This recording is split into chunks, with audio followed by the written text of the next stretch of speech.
But now it's time to get to our main topic here on Mastering Dungeons. And we are going to do our next dive into a game other than D&D to look at its design, to look at its gameplay, and to figure out if there are any lessons that we can learn about game design or game management, game mastering, dungeon mastering from these games. And what game are we going to do now? We are going to do the game Fate Core, but we will also talk about Fate Accelerated and Fate Condensed. Teos, do you want to tell us a little bit about Fate? Yeah, absolutely. Fade is a game that I've played it a number of times, and I've certainly read a number of their settings and used a number of settings. And as I was reading over this again in preparation for the show, I was struck by how influential this has been. I kept on reading pieces and going, "Wow, Numenera really played off of this," or "Wow, D&D really played off of this." Just amazingly influential. So it was written by Fred Hicks and Rob Donahue with the first edition published in 2003, based on a system called Fudge. And Fudge, the freeform universal donated gaming engine, started in 1992. It's kind of amazing how this was sort of like open content way back when, right? Yeah. Yep. Um, And so, yeah, in 2011, Evil Hat did a big Kickstarter to fund the newest version of Fate called Fate Core. And this was the book that really opened a lot of people's eyes, people who weren't into that fudge sort of background. And this was 2013. It had over 10,000 backers pledging over $433,000. So that was monumental for 2011. That's, obviously over 10 years ago. They made slightly different versions of the base game. Fate Accelerated being one that's played a little easier. And recently they put out Fate Condensed, which is sort of a more condensed version of Fate Core. but is it not as, I don't know much about Fate Condensed. Is that less condensed than Accelerated? You know what I mean? It is less condensed than Accelerated. Okay. Yeah. Accelerated is a very quick version. Yeah. Condensed just sort of updates some of the Fate Core rules to make gameplay a little more smooth. Yeah, I love I love the design of the Fate books.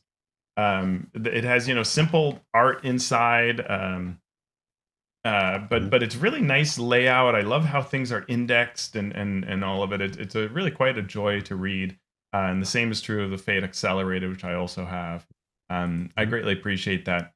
And what I like, what's interesting about Fate is that it is a system for playing really any type of game. And this manifests both in how it's written, where it's literally saying, think about what kind of story you want to tell. And that story could be medieval fantasy, it could be sci-fi, it could be, anything. And then you also have all of these different games that work off of Fate, like Atomic Robo, Spirit of the Century, Dresden Files, which I really, really like, based on the novels and comics. Mm-hmm. And you worked on some Fate setting as well, Yep. right? Yeah, with Encoded Designs, we did a Fate version of a game called Part-Time Gods. We called it Part-Time Gods of Fate, of all things.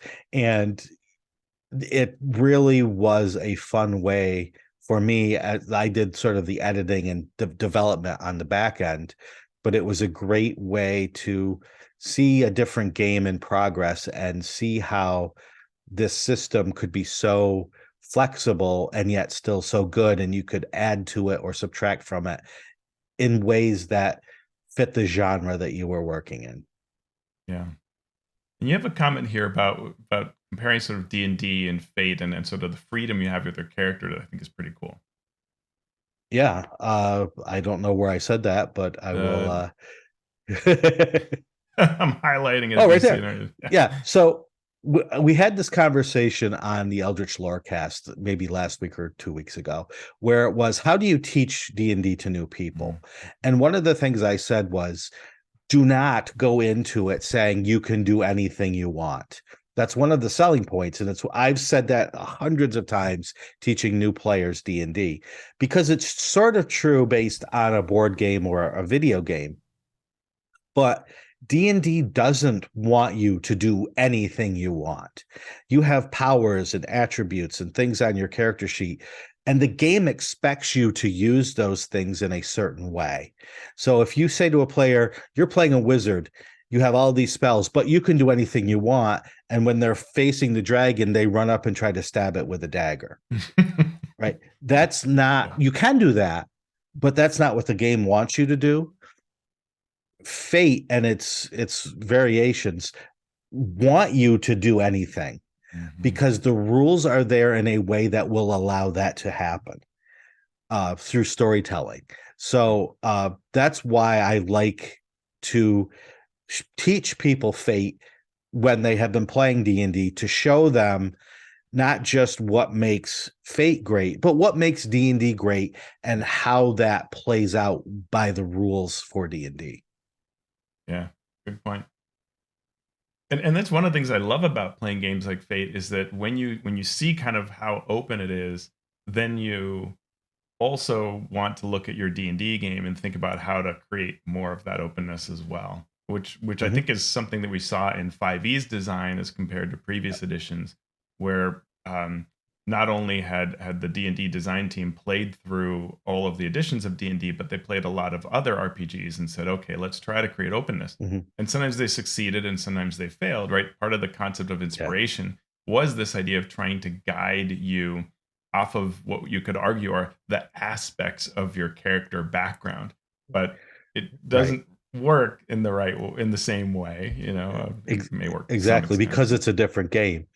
Yeah, because it's a much different game, and we'll talk about that. And that brings me to my final point before we delve Mhm. into the mechanics, which is, when you play these other games, you may see mechanics that are fun and exciting and different and really catch your imagination. Before you just lift them out and try to use them in D&D, you have to remember that these are different, very different systems. These are very different games. I think of the initiative system from some games where the players can choose who goes next, and you just do that. That's a fun system for certain games. You Mhm. try to do that in a D&D game, and you run into problems because of the rules and the mechanics of D&D and how the game expects the game loop to run. Right. So if you do pick up mechanics from other games, totally try them, but just think about it, think it through, think about how it's actually going to work with the mechanics and the rules of D&D, Yeah. as opposed to the rules and mechanics of the game that you took it from. One thing I like to do when I test things like this is I will come up with a concept that's weird for like my game. So maybe the game session is, in the strange wizard's laboratory with multiplanar energies firing off. And so it gives us a mental reason why we're trying out some weird rules. And at the end of it, we can talk Yeah. about how did they play out and what do we want to do post the wizard's laboratory as to what the real world is Right. like, right? Yeah. Yeah. Very true. So let's dig into the mechanics. The design of Fudge was crowdsourced from online forums in the early 90s, and characters had traits or skills or abilities that would vary depend on your game setting. So obviously, you did not have, right, spaceship driving if you're playing a medieval fantasy game, whereas you might not have magic casting if you were in a uh, in a game of espionage in the 1980s. So those traits were given descriptors of terrible, poor, mediocre, fair, good, great, and superb. So those are 7 things. And so you could be terrible at something, you could be superb at something, and you described your character that way. And then there were numbers that translated to those values. So terrible was -3, poor -2, mediocre -1, fair 0, good +1, great +2, superb +3. And Fate took those, not exact things, but they use a very similar system. So think about the things you can do. You don't have attributes like you would in D&D. You have skills or abilities or traits that could be different from game to game, And they are just the things you can do. And those numbers tell you how well you do those things. Yeah, and you get to pick, do you want one of them to be sword fighting, and do you want another of them to be, Japanese history, and do you want another to be, um, uh, high society, right? But you don't Yep. get very many, and so Mm-hmm. those are the things you're Yeah. using to describe. But then you apply them more widely, right? Maybe your sword fighting can also tie into sort of some tactical assessment or whatever, depending on how Mm-hmm. your GM works with you. But you have a Yep. little more latitude because it's describing who you are. It's not there are no there's not a list of skills that you're choosing from, right? So it's Right. more open, but And also discussed. right. And there can be a long list of skills. If you, when you're designing the world with the players and the game master, you can talk about, do we need a skill for driving vehicles? Well, no, not really, because we're in a medieval fantasy and we're not going to have cart chases. We're not going to fly, airships. So let's not have that. But we might want to add uh, diplomacy to it because we do want an intrigue based game. So you can get pickup settings as part of Fate that do have a list of skills, abilities, traits, etc. But if you're building your own world with your players, you don't have to start with a set list. I was going to let you talk us through Oh, aspects. very good. Yeah, aspects are really one of the things that Fate is super well known for, and aspects are found in all types of in all aspects of the game. Aspects and aspects. Mhm. So from campaign setting to character creation to links between characters, aspects are a short phrase that describes something important. It can be an encounter, so it can be things like the grassy knoll. It can be something like the jagged rocks that are there, right? Those can be aspects. They can be things that are about your character. They can describe something important about a trouble that you have, right? So owes money to the mob. It can be something that is mannerism oriented, right? Quick to anger, cool headed, cool under pressure, right? Could be one that's positive. Mhm. Um, owes a bond to so and so, right? As another player character. All these can be aspects that exist, and the aspects can exist at the campaign level, the encounter level, at the character level, right? So campaign level can be something like when we played Dresden Files. We had the city is run by wizards, right? And that established a real important part of what the city was like, and what our campaign would play off of. And they're super fascinating. General and aspect, you spend a fate point to invoke that aspect, and this gives you either a reroll or +2 to your roll that you've already made. Mhm. And so when you sit down to create a character in D&D, the first thing you might do is say, all right, I know I'm going to be a rogue. So when I roll my ability scores, I'm going to, or when I build my character, I'm going to put my highest in dexterity, my second highest in charisma, because I want the rogue to also be charming or sneaky or wise if you put it in wisdom. With Fate games, you sit down to build your character. The first thing you do is you build their aspects.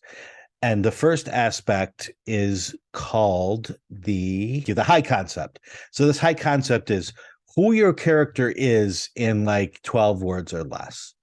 So when you build these things, you want to remember that you will be able to use fate points to go back to that aspect, invoke it to make it both part of the story and part of the mechanics of the game. Mhm, But one cool thing about aspects is you have a certain number of fate points, but you spend those and you could run out. mhm. To get fate points back, what can happen is either you take basically a long rest, right? You end a adventure Scene, yeah. or a scene or whatever, or you allow your aspects to be used against you called compelling.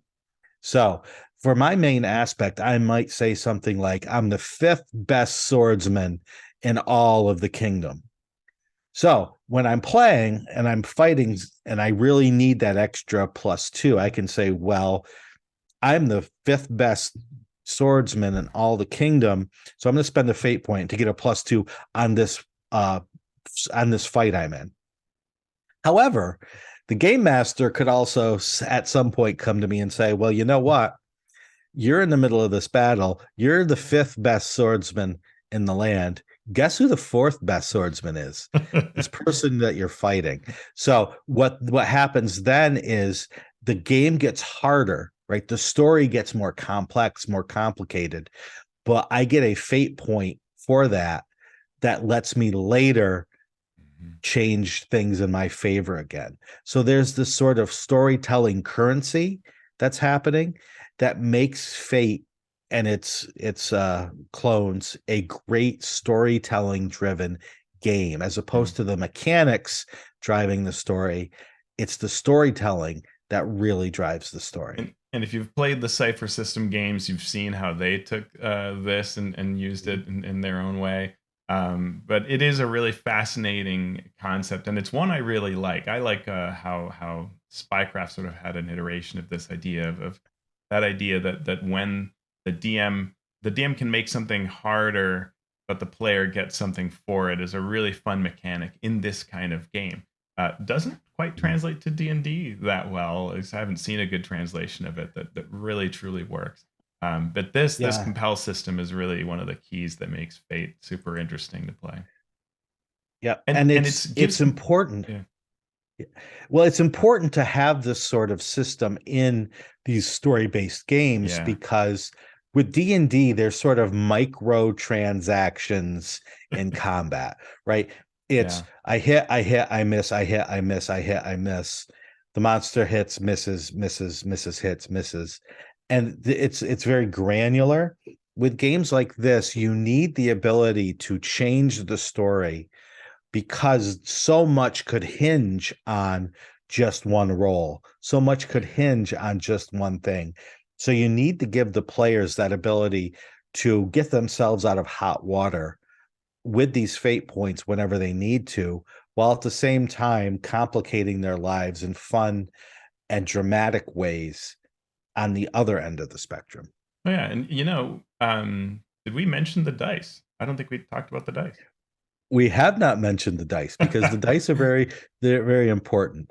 Uh, So, we talked about the skills, and Hmm. if you're great at something, you get a +4. And in the base Fate game, you can choose one of your skills at great, two at good, three at fair, and four at mediocre. So +4, +3, +2, +0, and they call that sort of the skill pyramid. So you're going to be great at one thing, mediocre at a bunch of things, but those numbers +4, +3, +2, +0 only come into play because of the way the randomizers work. Obviously, in D&D, you roll a 20-sided die, add numbers, compare it to something. With Fate, you use Fate or Fudge dice, and you use four of them. What's the difference? On a Fate die, there are six sides.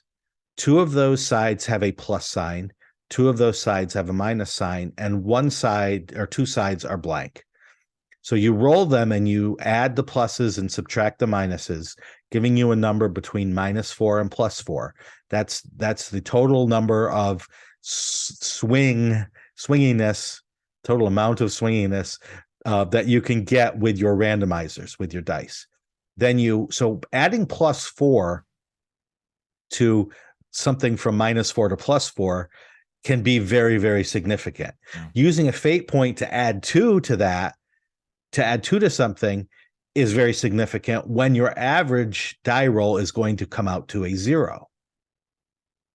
Yeah, and that's something that for the D&D player can be very hard to understand because it's like, well, wait, am I sort of guaranteeing success? And the answer is, well, you kind of are in various situations because you are super good at this thing, and that's the story we're telling is of how you're very good at this thing. But there will be lots of situations where you don't get to do that, and that's where there's going to be upbeats and downbeats, and that's it's a different type of thing. That was something if we end up talking about gumshoe system, that is one thing that just blew my mind when I played gumshoe, and I was sort of, but I can just guarantee that I'll succeed. It's like, yes, you can. Yeah. In fact, Yes, in you. some situations you won't roll at all. Like, what? but Yeah. but it's amazingly fun to do that Right. for this kind of a game. I think it really works really Mhm. well. Yep. And what the number you're rolling against is either a number derived by the game master who could be rolling an opposed roll for a creature, Hmm. but there's also this ladder of results, and those also have words associated with them. So if something is easy, you're shooting for like a 0 or a -1. I don't have the chart right in Yeah, front of me, yeah, but and it goes up to like godlike difficulty, which might be like a +8. So you can get to those numbers by using fate points, by doing other things that we'll talk about. Or if you're really, really, really great at something and you roll really, really well, you can get there. But you have a more of a control over that. yeah. And that In Fate, legendary, to terrible to legendary scale also helps establish sort of how you did, because if you, right. when you subtract out the what you needed versus what you attained, and you get that end result of the pluses or minuses that you got, that tells us you did fair, and so that helps us describe the narrative. Or if Mhm. you did great or superb, right, then it starts being a different thing, and that gives everybody a tool by which to describe the outcome, which is really Mhm. interesting. Yep. In Fate Accelerate, I just want to mention, rather than choosing specific skills, Mhm. they have what they call approaches. And these are just adjectives that show the way your character would approach a problem. So you don't have a skill in swordsmanship. You don't have a skill in right picking locks. You can do things carefully, cleverly, flashily, forcefully, quickly, or sneakily or sneaky. And I think it's sneakily. And so then your character it's a flashy character. So they will do things if they are able to do things in a flashy way, they have a greater chance of success rather than something that they may have to do forcefully. Yeah. So you and the game master and the players have a discussion about, okay, you want to flashily knock down this door. How do you do that? And if you can't justify that narratively, you have to use forceful Yeah. because that's how you break doors down. So not everyone can always be great at everything unless there is a way that they can make that adjective, adverb, flashy, forcefully work in each situation. And that's something about the simplicity of this game, and the nature of the aspects that are in a scene, that are between the characters that are in the setting, is it really helps encourage you to play according to your nature rather than your build, especially because there's so little to your build. And your Mhm, build is sort of these open things. So you end up playing in those ways that are you're really digging into your nature constantly. And I mhm. think any of us have played in a D&D campaign where there's that one person that really never does anything about their backstory or anything about, where they're just playing the numbers, right? And they're having a great time, and Right. that's fun, and we can have fun playing with them. But they are just not doing that. And the way this is all set up adds that aspect, right? And I think that's why you see fifth Mhm, edition trying to create these various parts to your background, because they're trying to encourage this kind of play. They don't quite hit it right, but it's this, when you play these kinds of games, you see how important the way you've set up the definition of the character and how that ties into the engine becomes. And you see this real it's really good with Fate. Players will dig into those aspects of the encounter, they'll dig into the aspects of their characters, the aspects of the enemies, right? That really comes out, and it creates a lot of flavor. yeah.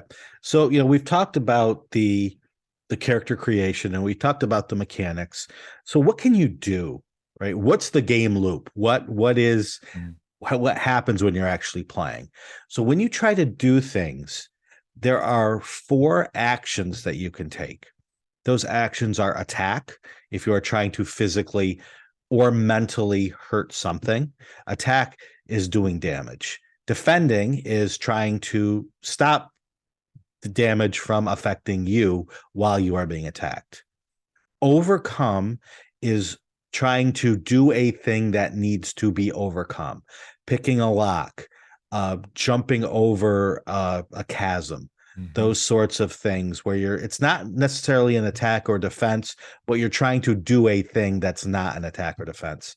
And the last one is actually the most important one, but it's the one that D&D players ignore the most because it's the least important part of D&D, and that's called create an advantage.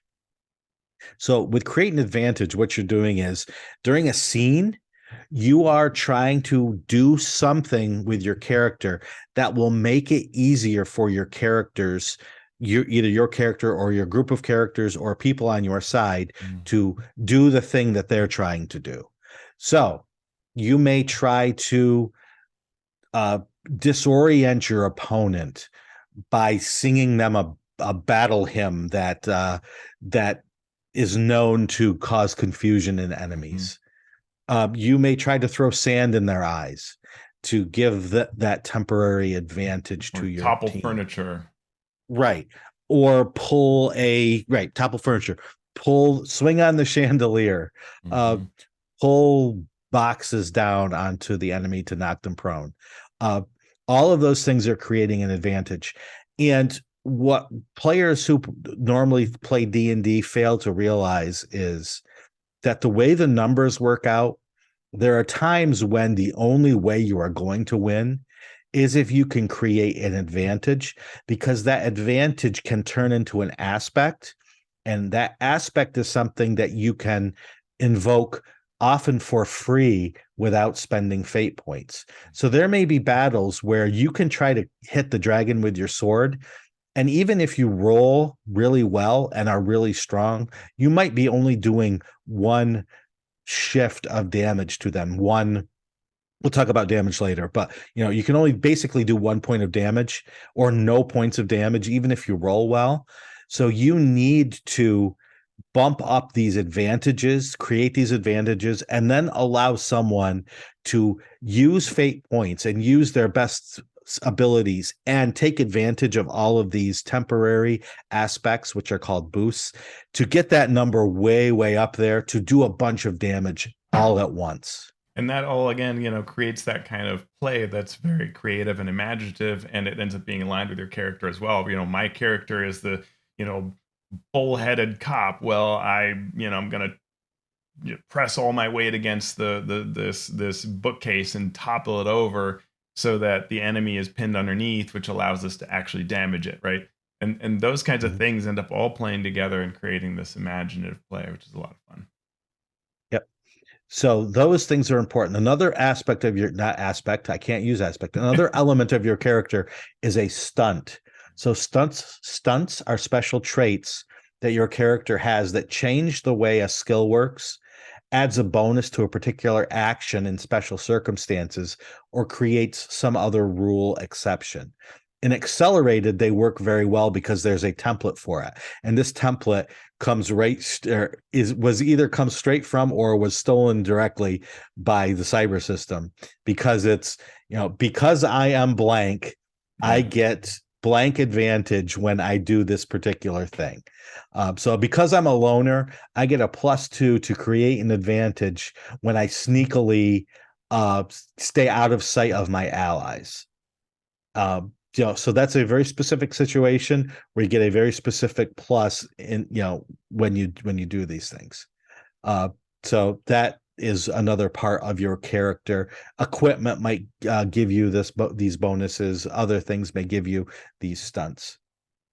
Yeah, and they're neat stunts. They function a bit like feats, a bit Mhm, like features in a class. They're a little bit of mhm, everything, and you only get but so many, so they end up being really significant, right? If you choose a particular type of fighting thing, that says a lot about what you're choosing to do with your character versus if you choose something that's social, right, or that's somehow utilitarian. These stunts end up being a big part of defining who you are and the relationship between them. And one of the things about character creation is that you get to work together to do that, so you have good overlaps. mhm. Yep. And one of the things, a criticism I hear from very crunchy mechanical D&D type players is that it turns into sort of a game of Mother May I, Mhm. right? You're trying to do the thing that's most powerful, and you make up some cockamamie excuse why this should work. And it can turn into that. But with a really experienced game master and a really experienced set of players, the storytelling is so good in these things Mm-hmm. because you're working hard to tell the story that will lead to the outcome that you want, rather than just relying on the same numbers and the same die rolls over and over and over Yeah. again. And a good game master in Fate will say no. Will say no, but rather than yes and all the time. Right. Like They'll if say I no, say that's that I'm yeah, religious, I can't just pray every single time I do anything, right? And then right. say, "Can I invoke the fact that I'm praying to my?" And no, or God Right, stops listening. exactly. Right, exactly. Now, if you want to set the situation up where you're fighting the dragon in a temple rather than fighting in the dragon's lair, Mhm. then that will kick in. But you have to think ahead. You have to plan ahead, like a good writer would plan ahead for a book, for a story, for a Mhm. movie. You, as the player, have to be a good writer Mm. to get the most fun out of a game like this. And Yeah. it's not for everybody. In fact, it might not be for a lot of people, but Right. when you're one of those imaginative, creative players that like mechanics, but also like to have the story mean something and have your character's background mean something, there is no better game than this. And that's a great point. That because this is a game that super shines with a great DM. But when you have somebody who would sort of rather be running D&D, right? Then that's where it Mhm. becomes lackluster because it's not about the joy of the mechanics in some ways, right? The Mhm. mechanics are Right. there to help you launch everything else that you're going to be doing at the table together. And Mhm. that's the part you need to work on actively rather than your character build chunks or your Mhm. the particular die rolling that you're doing, which feature you're activating in what way for mechanical benefit.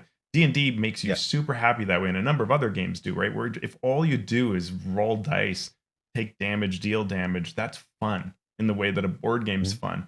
And then you get to do these other things too. But games like Fate, it matters. That part isn't there as solidly as importantly, and so the where you're spending your Mhm. time is different, and you want to dig into that and have the DM that helps you go there. Yep. The last thing I want to mention about fate is the stress and the consequences, because I think that's an important part of the game. Uh, and so stress is your ability to take damage. So when you take damage, you mark off boxes on your character sheet called stress. And that's marking off a piece of stress allows your character to keep going. Another way that you can mitigate the damage that you take are called consequences. These consequences allow you to soak up more damage, but they put an aspect on you that can be used against you.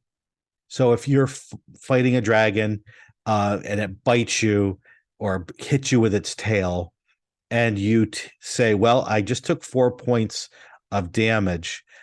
I don't have enough stress boxes left. I'm going to take a consequence, a 4 point Mhm. consequence."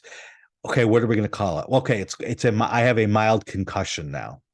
So that's an aspect that I write on my character sheet that will remain for a certain amount of time based on how many points of damage that I'm Right. offsetting.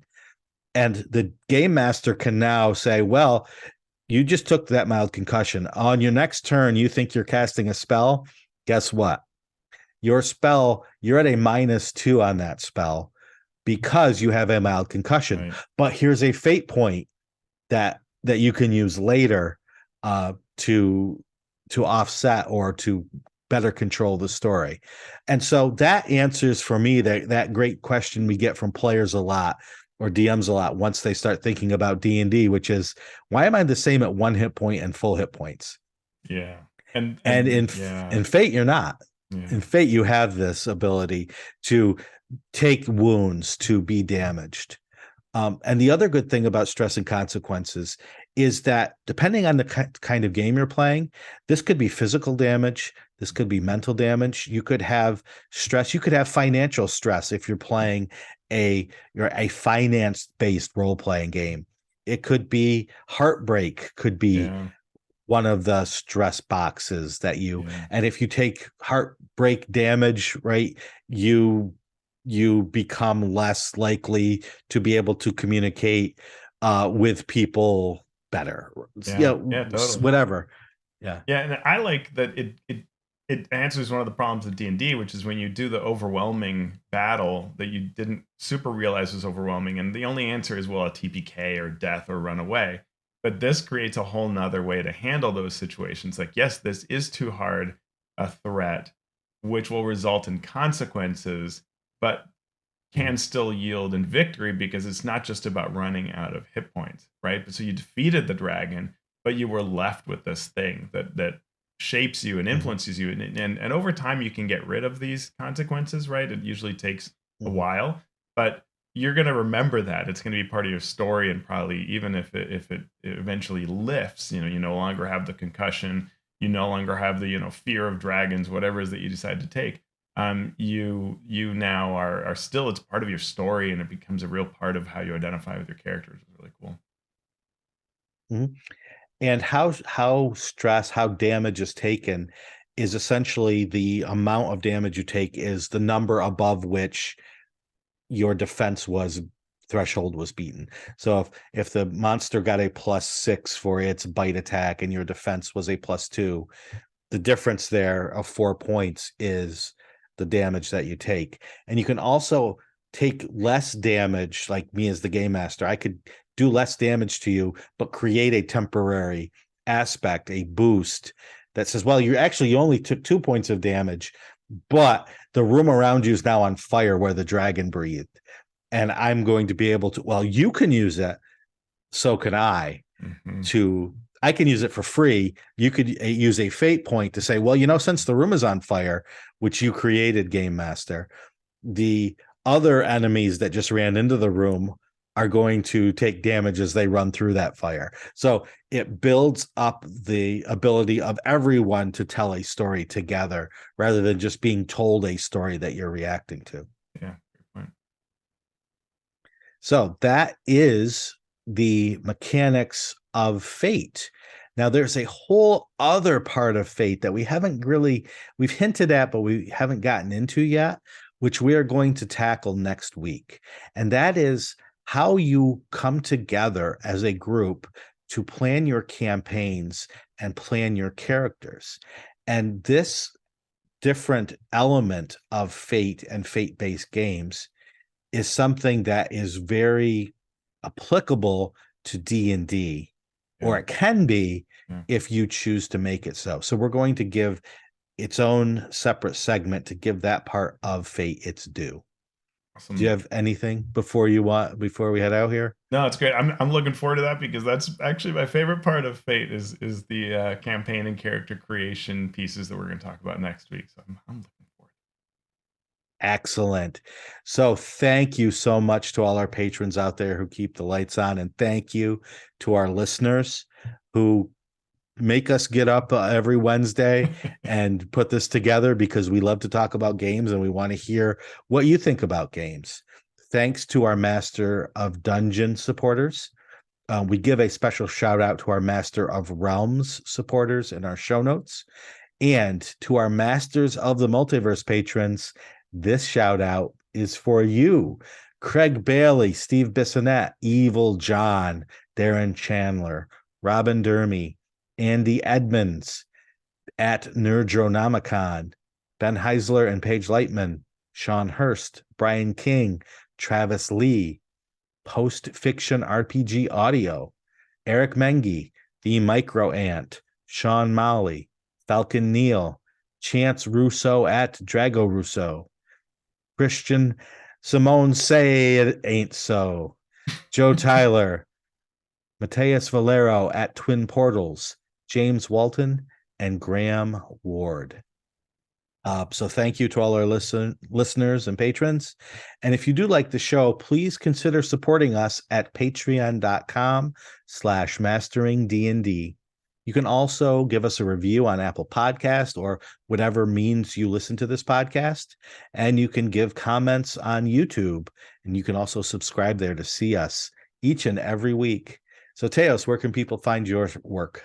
Ooh, find me at alphastream.org. My latest blog post is a link to my YouTube channel, AlphaStream, where Mhm. you can find the video on exciting monster powers and Forge of Foes. Shawn, where do we best find you? You can find me hibernating in my cave of doom, Yeah. which is also called Twitter now, Oh, apparently. yeah. Yeah, they're having some technical issues there, but I'm there at Shawn Merwin, and the podcast is there at Mastering D&D.